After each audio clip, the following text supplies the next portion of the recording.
साधू संत आपापल्या परीने अतिशय संयमाने तुळजापुरात आई तुळजाभवानीच्या दारात आंदोलन करत होते। आजच्या दुसऱ्या दिवशी शुक्रवार असल्यामुळे नवचंडीचा यज्ञ होणार होता, पण साधू संतांचं आंदोलन चिरडण्यासाठी आणि दाबण्यासाठी या ठाकरे सरकारने आम्हाला नोटिसा बजावल्या आणि तुळजापुरामध्ये 144 कलम लागू केलं।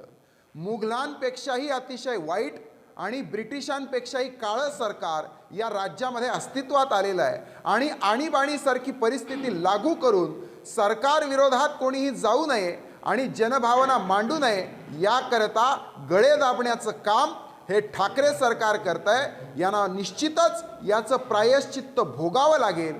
9 वाजता आमची सर्व आंदोलन करणाऱ्या प्रमुख साधू संतांची बैठक आहे। या बैठकीनंतर पत्रकार परिषद घेऊन आम्ही आमची भूमिका जाहीर करू।